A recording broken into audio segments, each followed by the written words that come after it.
लहसुन सदियों से हमारे घरों में तो यूज होता है, ये वर्ल्ड वाइड यूज किया जाता है क्योंकि एक तरफ ये आपके खाने को स्वादिष्ट बनाता है, वहीं इसमें बहुत सी मेडिसिनल प्रॉपर्टीज है। आयुर्वेद के अंदर भी लहसुन को बहुत सी बीमारियों के अंदर एज ए मेडिसिन रिकमेंड किया गया है। और अगर आप लहसुन को रेगुलर हमारी डाइट में लेते हैं तो ये बहुत सी बीमारियों से हमें बचा भी सकता है। फ्रेंड्स, होम्योपैथी के अंदर भी लहसुन से एक मेडिसिन बनती है जिसको हम एलियम सटाइवम कहते हैं। एलियम सटाइवम को जो है अगर आप डिटेल में समझना चाहते हैं तो मैंने मेरे यूट्यूब चैनल पर डिटेल पे एक वीडियो भी बना रखा है।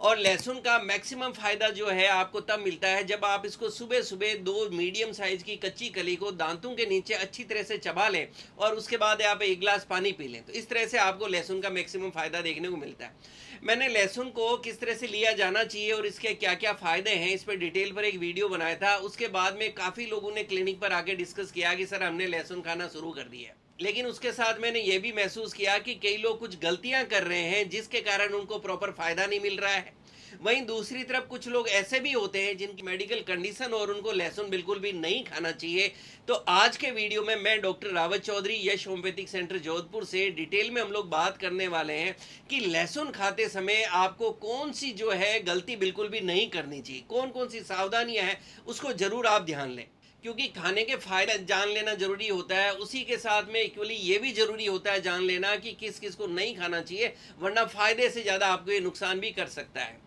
फ्रेंड्स, सबसे पहले हम समझें कि लहसुन किस किस को नहीं खाना चाहिए। तो वो लोग जिनको पाइल्स की प्रॉब्लम है, यानी जिनको मस्सा या बवासीर की प्रॉब्लम है, जिनको एनल फिशर की प्रॉब्लम है, फिस्टुला की प्रॉब्लम है, जिनको गुद्दा द्वार से संबंधित कोई तरह की प्रॉब्लम है, वहाँ से ब्लीडिंग हो रही है या इस तरह की दिक्कत है, उन लोगों को लहसुन बिल्कुल भी नहीं खाना चाहिए। क्योंकि लहसुन की तासीर गर्म होती है और गर्म तासीर होने के कारण ऐसे लोगों की तकलीफ बढ़ सकती है। इसी तरह से वो लोग जिनका डाइजेस्टिव सिस्टम बहुत ज़्यादा वीक रहता है, जिनको हार्ट बर्न की प्रॉब्लम है, जिनको एसिडिटी की प्रॉब्लम है, जिनको एसिड रिफ्लक्स की प्रॉब्लम है, जिनको गैस्ट्रिक अल्सर्स की प्रॉब्लम है, उन लोगों को भी लहसुन नहीं खाना चाहिए क्योंकि इससे आपकी प्रॉब्लम्स बढ़ सकती है। तो ये आपको जो है बिल्कुल भी, वो लोग जिनको ऐसी दिक्कत है उनको बिल्कुल भी लहसुन नहीं खाना है। नेक्स्ट हम बात करें तो वो लोग जिनको बॉडी के अंदर कहीं से भी ब्लीडिंग की प्रॉब्लम है, अगर आपके शरीर में कहीं से भी ब्लीडिंग हो रही है, चाहे आपको नोज ब्लीड हो रहा है जिसको हम नक्सीर कहते हैं, अगर ऐसी प्रॉब्लम है, बहुत से लोगों में गम्स ब्लीडिंग की प्रॉब्लम है, बहुत से लोग ऐसे हैं जिनको रूटीन के अंदर भी जो है ब्लड की जो है टेंडेंसी रहती है कि थोड़ा सा चोट लगती, कट लगती, जो उनको ब्लीडिंग शुरू हो जाती है,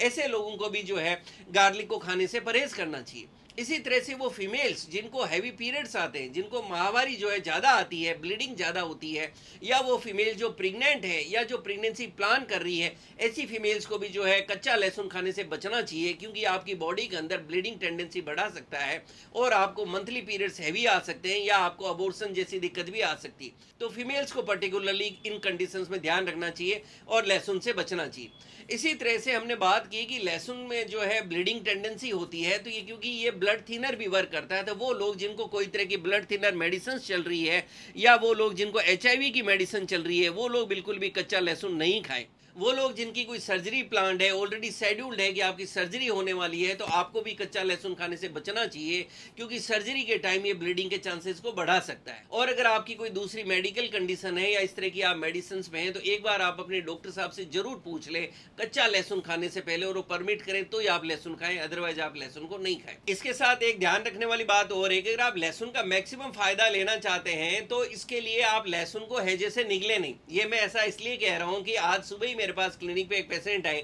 उन्होंने कहा कि सर मैंने आपका एक वीडियो देखा जिसमें लहसुन खाने के फायदे की बात हो रही थी, तो मैंने लहसुन खाना शुरू कर दिया है। मैंने कहा आप कैसे खा रहे हैं? तो उन्होंने बताया सर मैं लहसुन की कली छील लेता हूँ और उसको जब मैं दांत के नीचे चबाता हूँ तो मेरे को काफी थोड़ा सा तीखा लगता है, उस तीखापन मेरे से टॉलरेट नहीं होता, तो मैं जिस तरह से टैबलेट या कैप्सूल लेते हैं उस तरह से उसको जो है पानी के साथ निगल लेता हूँ, तो फायदा तो वही करेगा जा तो बॉडी में रहा है। फ्रेंड्स, लहसुन आपको सिर्फ तभी फायदा करेगा जब आप इसको अच्छी तरह से दांतों के नीचे अच्छी तरह से चबा चबा के खाएं, या आप अपने घर के अंदर पहले इसको नाइफ से कट कर लें और फिर अच्छी तरह से इसको पीस लें किसी भी तरह से, और उसके बाद में फटाफट आप इसको लेके ऊपर से पानी पी लें अगर आप इसको कच्चा नहीं खा पा रहे हैं। क्योंकि ये जितना आप अच्छी तरह से इसको दांतों के नीचे पीसेंगे या दूसरी तरह से पीस के आप इसको निकलेंगे, तभी आपको इसका मैक्सिमम फायदा मिलेगा। कुकिंग करने के बाद भी जब आप सब्जी में डालते हैं या चटनी में डालते हैं तो भी इसकी प्रॉपर्टीज कम हो जाती है। लेकिन फिर भी अगर आप कच्चा नहीं खा रहे हैं तो सब्जियों में इसको जरूर डालें, जिससे आपको कुछ फायदा इसका जरूर मिल सके। अब इसको चबा के खाने का या पीस कर खाने का ही मैं आपको क्यों कह रहा हूं, क्योंकि लहसुन के अंदर एल्सीन नाम का एक कंपाउंड होता है जिसमें एंटीबैक्टीरियल प्रॉपर्टीज होती है, इसमें एंटीवायरल, एंटी फंगल, एंटीऑक्सीडेंट और एंटी इन्फ्लेमेटरी प्रॉपर्टीज होती है। और यही वो प्रॉपर्टीज होती है जिसके कारण ये आपका ब्लड प्रेशर कम करने में मदद करता है, आपका बैड कोलेस्ट्रॉल कम करने में मदद करता है, या आपके शुगर लेवल को कंट्रोल करने में मदद करता है, या आपकी इम्यूनिटी भी बढ़ाता है। होता क्या है फ्रेंड, जब आप लहसुन को खाते हैं, जब इसको दांतों के नीचे चबाते हैं, अच्छी तरह से जब आप इसको पीस लेते हैं, तो इसका जो एल्सिन कंपाउंड है वो एयर के कांटेक्ट में आता है और ये एक्टिवेट हो जाता है और उसी से आपको मैक्सिमम फायदा मिलता है। इसीलिए जो है लहसुन को मैक्सिमम फायदा लेने का सबसे अच्छा तरीका और जो टाइम है वो भी आपको बताऊं कि सुबह आप इसको भूखे पेट एम्प्टी स्टोमक जो है इसको आप लहसुन को लें और 2 कली को अच्छी तरह से चबा के खा लें और उसके बाद 1 गिलास पानी पी लें। और चबा के आप नहीं खा रहे हैं तो आप इसको कोई तरह से किचन में अच्छी तरह से जो है पीस लें और उसके बाद खा के और निगल लें। इसी से आपको मैक्सिमम फायदा देखने को मिलने वाला है। फ्रेंड्स, ये वीडियो मैंने इसलिए बनाया कि आपको लहसुन का जो है मैक्सिमम फायदा मिल सके। और वो कौन लोग हैं जिसको लहसुन नहीं खाना चाहिए या लहसुन खाने से बचना चाहिए, या कौन कौन सी गलतियां हैं जो आप कर रहे हैं, उसको आप सुधार सकें, जिससे आपको इसको मैक्सिमम फायदा मिल सके। मैं उम्मीद करता हूं इस वीडियो को देखने के बाद के अंदर आप लहसुन का प्रॉपर फायदा लेंगे और इसके फायदों को जरूर उठाएंगे। क्योंकि आज के समय में आप देखेंगे एक तरफ तो हॉस्पिटल्स बढ़ते जा रहे हैं और एक तरफ बीमारियां भी बढ़ती जा रही है, क्योंकि हम लाइफ स्टाइल और जब तक हमारी डाइट इंप्रूव नहीं करेंगे बीमारियों से हम नहीं बच सकते। तो जब हम हेल्दी लाइफ स्टाइल रखेंगे, हेल्दी डाइट रखेंगे, तो बहुत सी बीमारियों से हम बच सकते हैं। और इस जानकारी को आप ज़्यादा से ज़्यादा शेयर करें जिससे ज़्यादा से ज़्यादा लोगों को इसको फायदा मिल सके। Thank you.